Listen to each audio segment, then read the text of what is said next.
their peers. I am also honored to call them my friends. Please let me introduce Diana Gogic Fisk. She is the head of e-commerce fraud and risk for JD Sports North America. And I've got Jordan Harris. He is the senior director of fraud prevention for iHerb. And I am Pete Barker, the director of fraud and identity for SpyCloud. And prior to joining SpyCloud, I spent over 25 years in the fraud and investigation space, most recently as the senior manager of digital loss prevention at Dick's Sporting Goods. Hey, thanks guys for helping out today with the panel. So we'll go right to question one for both of you. Yeah. So let me ask you guys, how has online fraud evolved during the pandemic? Can you share a story that shows the increasing sophistication of criminals during the pandemic? Diana, you want to go first? Oh, absolutely. And thank you so much for having me. And it's always a pleasure and fun to be on any panel and discussion with Jordan. There was definite shift in fraud during the pandemic, but I think there was more shift to an actual abuse and policy abuse and refund abuse rather than fraud.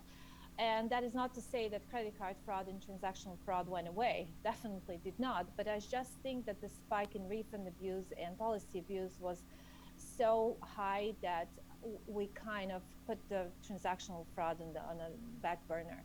Um, I wouldn't say they got too much sophisticated as far as committing this type of fraud, but I think fraudsters and perpetrators got very, very smart and very creative.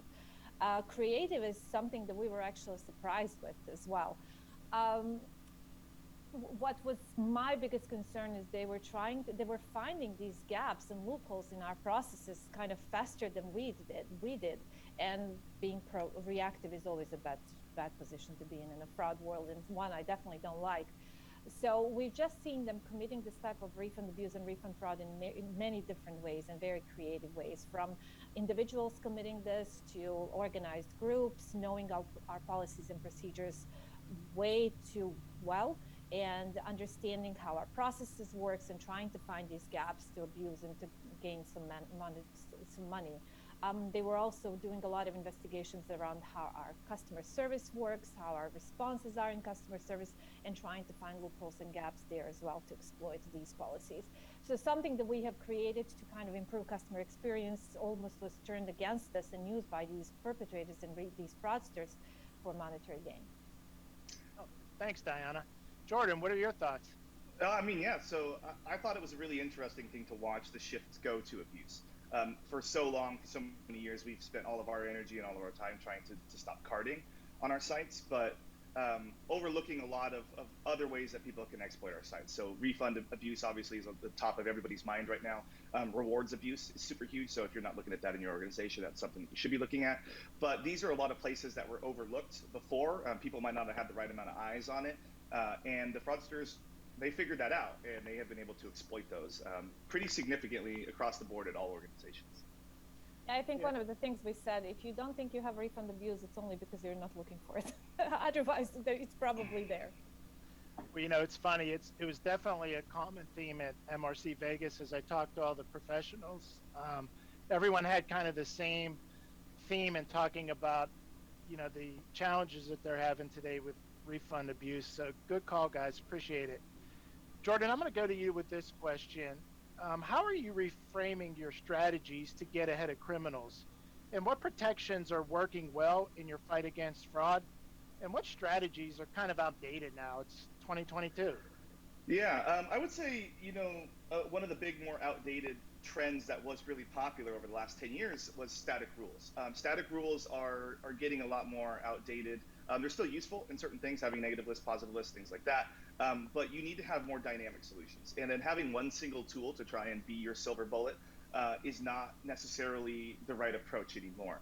Having a multi-layered approach that looks at things like the identity, session data, of course, behavioral biometrics if you have it, as well as purchase patterns for your individual customers, whether that be using internal data around like the purchase patterns, purchase history, of whether they're whales, whether they're new, account ages, which account age doesn't really tell us a whole lot anymore, but there is some information that can be used in there if you combine it with other things.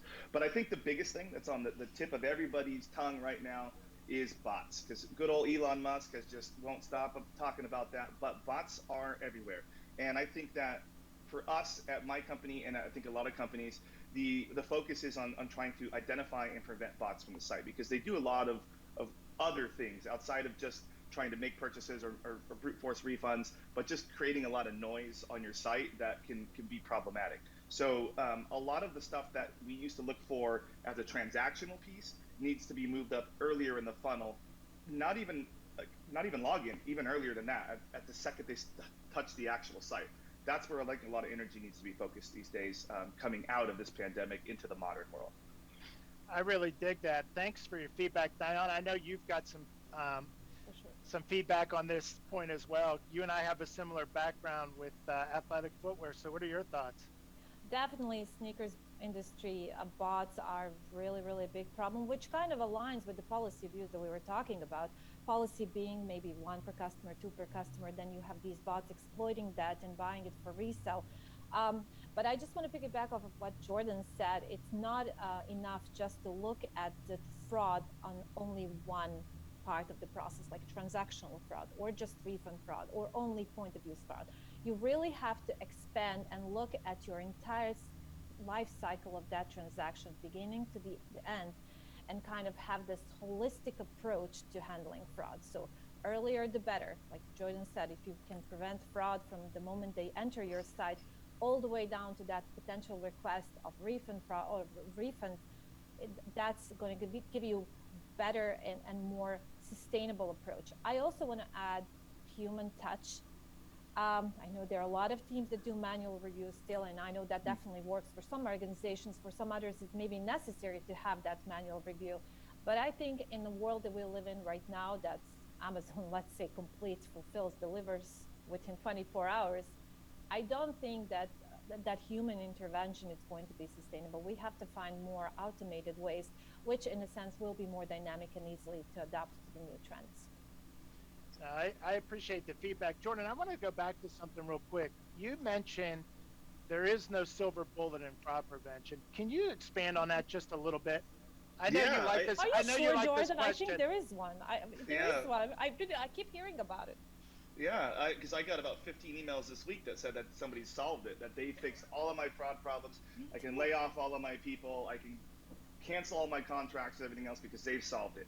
So what I really want to tell all the people that are sending those emails is stop, because you haven't solved it. You don't know my business. You don't know my risk tolerance. You don't know what the products I'm selling or what people are really after. There is no actual silver bullet. There's software that might be able to help me do a lot of things, but I need to look at everybody's individual piece of software and figure out how it fits into my multi-layer lasagna. There's a throwback to an old MRC blog I did, by the way. So yeah, just stop saying there's a silver bullet, because there's not. Like, my approach is completely different than what Diana's approach is to her fraud, and my approach at this company is completely different than it was at my last company and the company before that and the company before that. Everything is different. I know my exact needs. You don't. I'm happy to have that conversation with you as long as you don't send that silver bullet email. All right. Well, that's really good information. I knew that would get you started. So it fires me up. Diana, I'm going to go to this one for you, and I think Jordan might have a little bit of feedback as well. What about when it comes to the customer experience? How much friction is too much, and how hard is the balancing act between friction versus that potential fraud? Can you talk about that a little bit? I think we all will agree it's extremely difficult. It is very difficult to make sure that you keep everything safe at the same time you're not impacting your good customers, but that should be all of our goals. I think the more important question also is, what are we looking at? Are we looking to solve fraud, or are we looking to create the frictionless process? And I think the problem is that a lot of fraud departments are still operating in silos. They're still only focusing on what their primary job is, to stop fraud, stop chargebacks, and so on, and they're really not looking at the big picture. I do know from talking to our colleagues in the industry that more and more fraud departments are actually expanding, participating more in organizational efforts. But I think the whole question should be more around, are you trying to stop fraud? Are you trying to stop chargebacks? Or are you trying to make your organization safe? And I think that's where the shift needs to be put in place. For us, all of our processes are organized with first thing in mind is that make revenue increase possible and safer, then to minimize friction, and then to minimize risk. Of course, yes, we are there to stop fraud, But the first and foremost, we want to focus on what our organizational efforts are. And that way we are making ourselves very important, very integral part of our organization.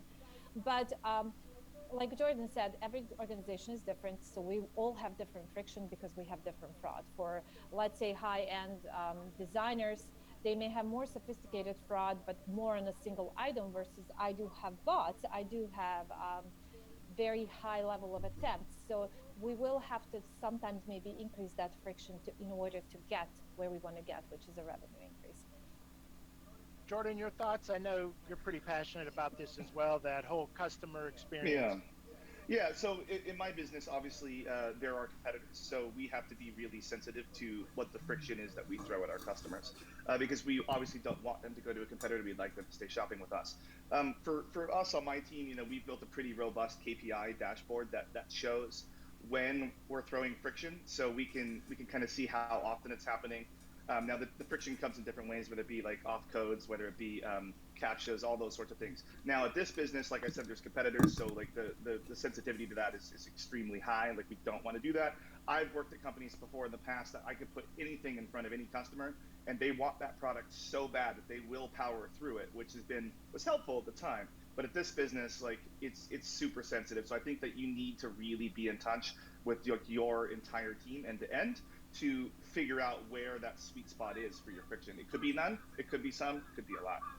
Yeah, I think Jordan is absolutely right. It's easy to put friction in place when you have exclusive right to sell some product. But when you have some main competitors out there and product that everybody sells, you want to make sure that you create the environment where customer will be coming back.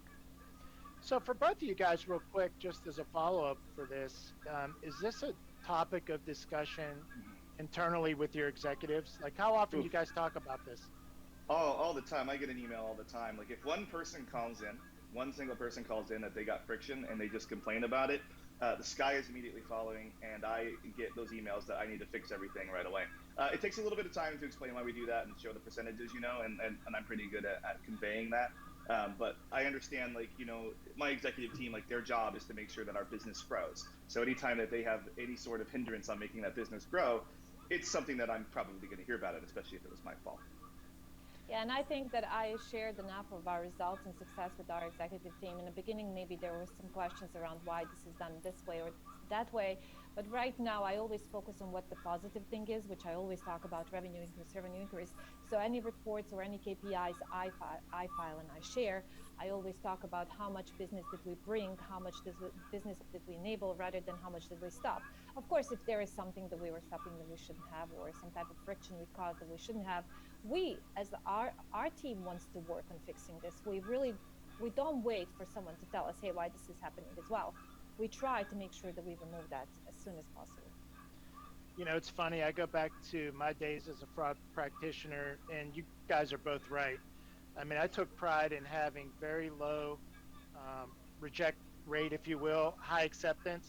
And it was always awesome when you went to the executives to say, look, this is how we're growing the business. And really didn't talk that much about fraud. We talked more about growing the business. So that really got some legs over time. So good stuff, guys. Jordan, I'm going to throw this one your way. What factors do you consider when investing in deploying fraud layers? How do you determine whether the risk of fraud outweighs the risk of additional friction or disruption in the functionality of your business? Yeah, so it comes back to what I was talking about with the knowing when to throw the friction and knowing what it'll do and the cause and effect of that. So I am pretty careful about looking at the individual pieces of my business and how much those cost. So I know at all of my businesses exactly the all-in cost of every transaction, of how much my fraud prevention efforts cost. And that includes salaries, that includes bonuses, that includes tool costs, that includes everything, expected losses on chargebacks. And you try and find that sweet spot. One of the things you want to be careful is, like, if you have a $75,000 problem, you don't want to buy a $100,000 tool to try and solve that problem, because it's probably not going to work out. You just got to make sure that you know what the lift is probably going to be versus your problem. And maybe the risk tolerance might be there in order to get those extra conversions versus trying to get any sort of block on the outside of good customers to try and stop these $75,000 of bad customers, you might really be rejecting $2 million of good customers. So you have to be really, really aware of that, but you really need to focus on your all-in cost on fraud and know how much it's going to cost to prevent how much fraud. Dollars. Diana, would you like to jump in at all? And Absolutely. Like everything else, we always look at what can we bring. Is there some new avenue of revenue stream that we can create for our organization? It's always what is this enabling versus what is this disabling too. And again, like Jordan said, if I'm going to cause more losses or more friction rather than improve the process, then that's definitely not worth it. Then I also follow trends. I'm trying to be ahead of these trends becoming a true problem. Like, for example, we talked about policy abuse, refunding fraud. Refunding fraud, I've been working on it for 4 or 5 years. You said you just started hearing about it at MRC. Everybody was talking about it. I've been racking my brain for 4 years now trying to figure out how to stop this. So I'm trying to stay ahead of trends, and I'm really very curious, and I'm very open to any new solutions, to any new way of handling these issues or any new upcoming issues. And if there is a new solution that somebody proposed, if it's not going to cause any problem or any friction, I'll try it. I'll try anything. And then I can always measure and see what is the impact. I can measure KPIs. I can measure what is the added value, and then make a decision, of course, along with the entire organization of if this is worth or not. But I always try to be kind of creative too, and bring something in and try to use something before it becomes a true trend or true problem. good stuff. Diana, this question will fall right in line and what you've been talking about, as well as Jordan. If some amount of fraud is inevitable, what does success in fraud prevention look like today for you, Diana? That I don't have to work 24/7.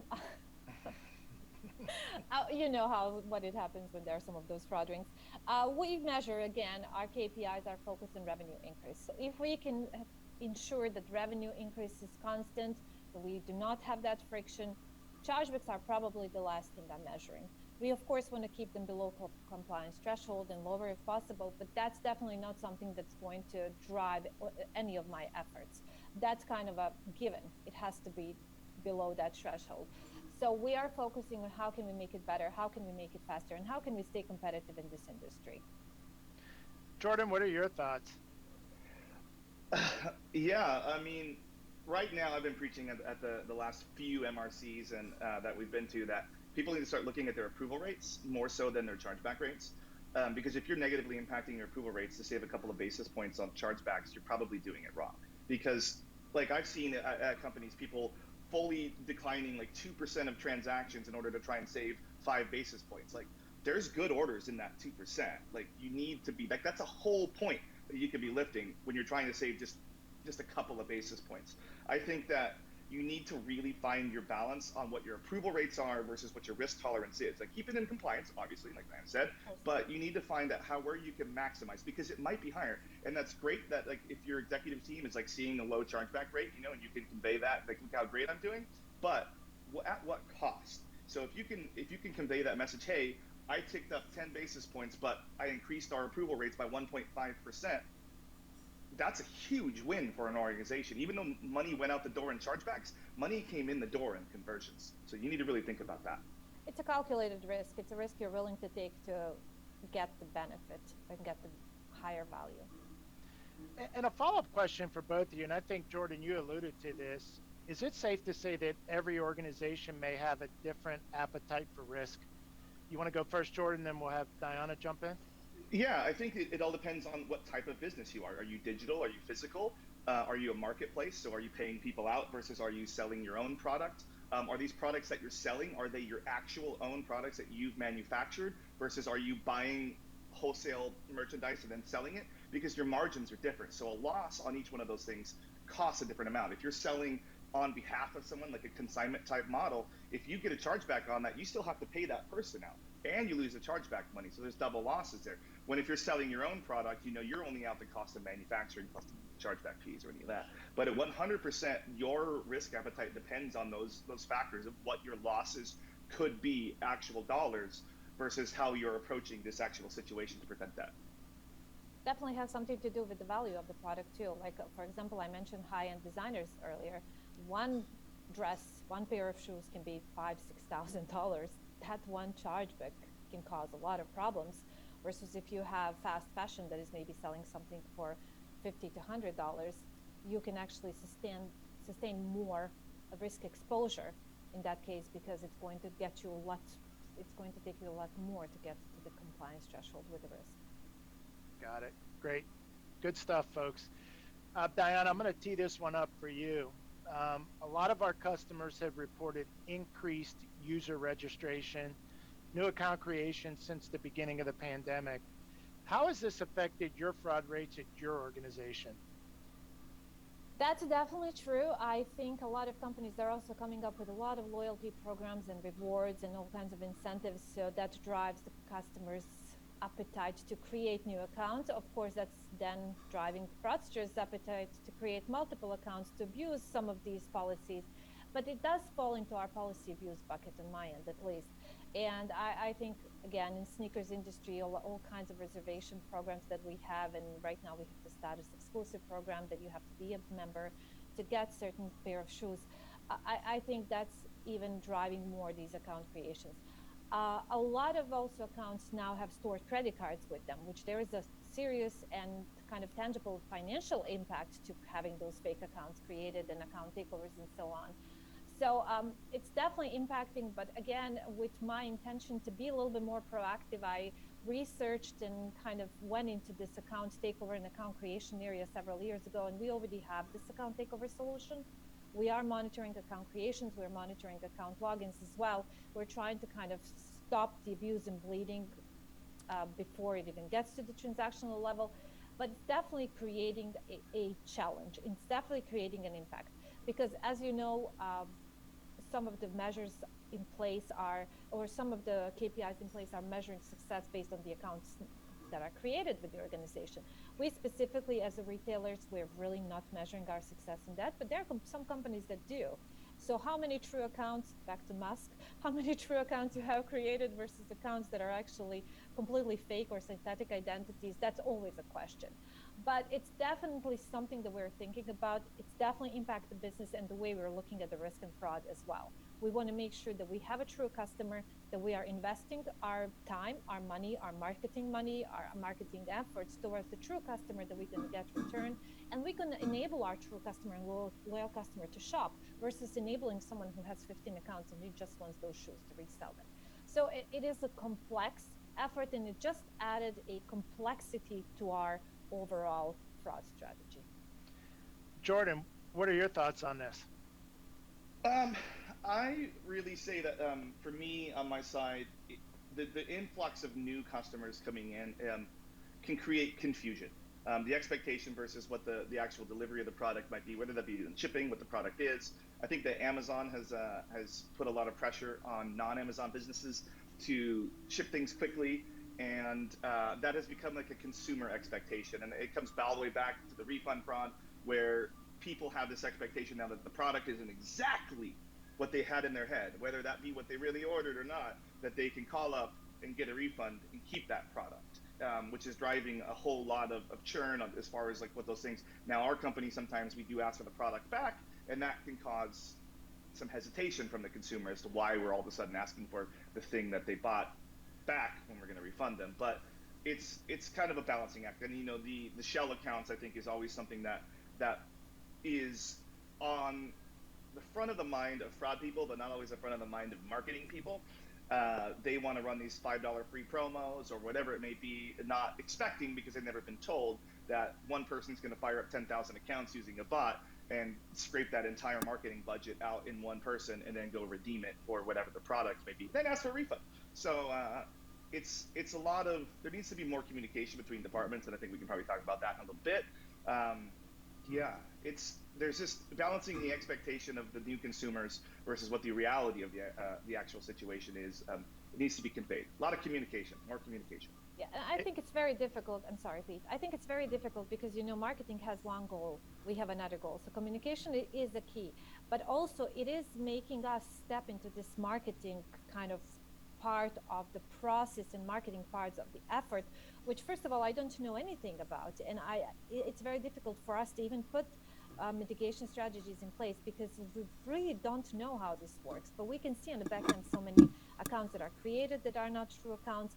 But I think at the end of the day, we have to kind of draw a line and see, this is how much money is invested. This is how much you get back. Are you truly investing, like I said earlier, in the customer that is bringing that value back? So if you want to optimize the process, we need to make sure we're investing towards the good and loyal customer. You know, I would agree with both of you. That the one thing that sticks in my mind when I was a fraud practitioner and the pandemic hit, the company I worked for had brick and mortar stores and they closed and our business went through the roof. And what we saw was a bunch of folks that have never placed an order online before, they still wanted to get to the goods, so they ended up placing an order online. And sometimes it actually wasn't them, it may have been a family member, which caused all kind of confusion because A, you never saw them on the site, and B, bill to ship to didn't match. A credit card may have been from somebody else in the family, which raised complete havoc at times. But you know, we all kind of figure this out as we go, and knowing your customer is definitely important in building that digital identity. I will say one last quick thing. Sure. One last quick thing. I would say a lot of people fired up credit cards without telling their spouses, and then those spouses open disputes on those accounts. So communicate inside your household too, and tell people when you're buying things. I have to add one more thing, Pete. Go I ahead. think it's extremely important, maybe not on the weekly or monthly level, but probably quarterly or annual level, to measure how many of your accounts are actual users and how many are just there created and they sit, no activity. So I think it's okay, Elon, here you are again. I don't know. I mean, I've been doing this before he did. He just kind of put it in the spotlight. I know, but I mean, you really have to measure how many of your users are true users. You know, true users that bring the value. Let's derail this even further. Yeah, and those accounts, like this is why I said earlier that you can't look at account age, because those accounts exist in the system, and the fraudsters might have originally had that intent to age those accounts. So you can't write fraud rules that if the account's over 3 years old, just let it rip, because it doesn't matter anymore. They could fire up 10,000 accounts in your system and just let them sit. It takes them 2 minutes to do that. So you can't use account age. You have to look at more session data now. You have to. And to add, again, there we go. Sorry, we're derailing conversation. I think, according to our tracking, more than 85% of attempted account logins or account takeovers do not end up going down to transactional level, which tells you exactly what Jordan just said. They're trying to take over account and age it, or they're going to sell it. But they will most likely come back sometimes later in 3 months, 5 months, I don't know, a year or two, and attempt to shop from the same device, from the same email. But more than 85% of attempted account takeovers do not result in order. Now, this is really good insight, guys. We'll pivot to the next question here because both of you had mentioned this. So I'm going to start with Jordan. Do you partner with your counterparts in IT security? And how can fraud and IT security teams work within an organization more cohesively to combat cybercrime and fraud losses? I think that a lot of large organizations, the security team and the fraud team run completely separate of each other. I think the fraud teams are a little more newer teams in organizations. Cybersecurity has been something that's been around for a while. I think that they have a same function, and I think that they need to talk. So at my organization, I set up a regular cadence with that team, and I talk about what the projects that I'm working on, and they talk about what they're working on. And a lot of times there's crossover, and we can figure out, hey, my tool can help you here, your tool can help me here, and we can work towards that common goal. And I think a lot of times at a lot of organizations historically, like I said, those have been two separate teams. And if you're not interfacing with your cybersecurity team, I'm talking the ones that are actually putting like products like Perimeter X out there to do the bot mitigation, people that are watching the logins, people that are watching the account creates, versus your teams that are doing transactional, you need to get those meetings on the books no matter what, and you need to have a regular cadence with them. And bonus points if that team does fall under your scope too as a fraud leader, because you can make quite an impact in your organization. Diana, your thoughts?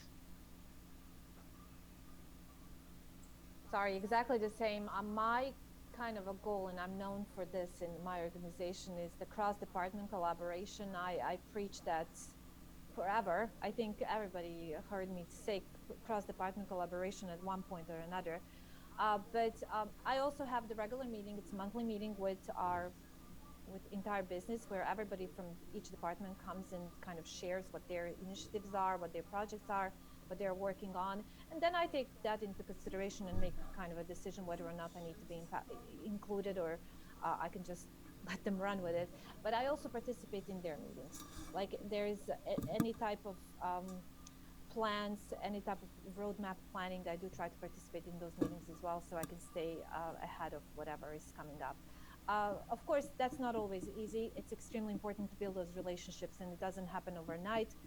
I did work in the past in one of the organizations, probably about 8 years ago, where the funny thing is there was this whole entire conversation in an email back and forth about deciding on a new fraud tool, and nobody included me in an email. And email were going back and forth for like a week. Oh, And been there a million times. Yeah, and somebody got that cold email in their inbox, and now they're making decisions for you.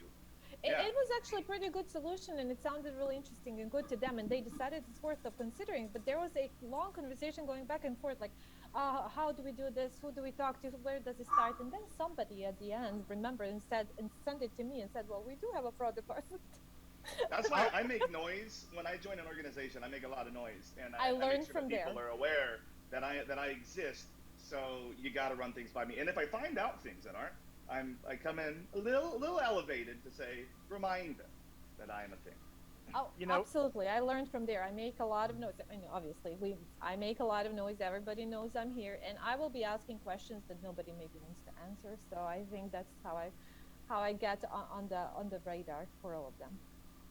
I will tell you, Jordan, the thing that kind of resonated with me in your response was I was guilty as charged at my last company, the silo piece. And until I left the organization, I really kind of found the value in what that partnership would have been. Because early on, our digital team worked in a silo. We weren't partnering with IT security, and we could not solve the problems alone in digital. So once we got the IT security department and we started having those regular conversations on Cadence, we were solving problems upstream that never made the problems downstream. So that's definitely a good call. I think we've got one more question and we'll button it up, and I'll go right to both of you guys quickly. What's not being talked about enough right now regarding fraud prevention? What are the missing pieces to the story being told? And we'll go to Jordan first. Yeah, I think Diana even said it earlier. She's been looking at refund abuse for a long time, and I think like it's the last 2 years. During the pandemic, it's hit a lot of us, at the rest of the businesses across the board. I think it's not being articulated properly. I think it's being talked about, but it's not being articulated internally enough. What I'm seeing, and I think what a lot of businesses are seeing, but they're not conveying properly, is that your refund abuse losses are way larger than your chargeback losses and your fraud losses. So you need to really be having those difficult conversations and sitting people down and saying, look, here's the data that we have on these refund abuses. This is how much money's walked out versus we spend all this time and energy looking at chargebacks over here. We have this completely unsecured channel over here. It needs to be articulated how much money is walking out the door. Again, comes back to what I said earlier. It's full points versus basis points. You got to have those conversations. Diana, I'm going to go to you. Absolutely. Refund abuse, because a lot of people are not tracking it properly because they don't know how. Truth to be told, it's extremely difficult to make sure that you get all of the information, especially since the refund process does not sit with the fraud teams. It usually sits with customer care. So it's difficult to get the information, but it's not only that product. You have to count that there is a shipping cost, there is a return cost or processing cost, operational hours. There is a lot of cost associated with this problem that nobody's taking into the account. I read several months ago that $27 billion losses due to refund fraud in 2019 only, which was before pandemic. Then we can just imagine how much it is right now. And also that refund fraud is 3 times higher than your chargeback fraud. So if you think what your chargeback rate is, it's 0.5, whatever, then you can just calculate how much your refund fraud is. And it's probably higher than that. I think we're kind of downplaying it a little bit. It is extremely big problem. It is very creative problem for us because it can happen at any point of the transaction. And it can also, it can be done in various different ways. So it's very difficult to stop it. But I think not only that we need to talk about it as a fraud professionals, I think we need to encourage our partners in fraud solutions to help us create some type of solution to handle this problem, because at this point there are several out there that are maybe handling the issue in some way, but there is no approach that can help us resolve it like a somewhat like a silver bullet. Ah, them bullets, man. So I definitely think we need to partner together to come up with something that can help us handle this problem like we did on the actual credit card and transaction fraud. Well, look, guys, it looks like we're at time, so I want to thank you both for taking the time today to sit down and have this conversation. As always, you guys rock. I can't thank you enough, and both of you have a great day. Thank you. Yeah, thank you, Pete. Thank you, MRC. Always a pleasure. Thank you, guys. Thanks so much to all our speakers there from Checkout.com, Adobe, Groupon, SpyCloud, iHerb, and JD Sports. Great insights over both of those sessions. Right up now, we have the sponsored session from Stripe. This is a fraud panel with key industry leaders and experts on the topic, talking to you about the issues you should be considering in your business and how to mitigate against them. Feel free to interact with the panel using the chat function on your screen.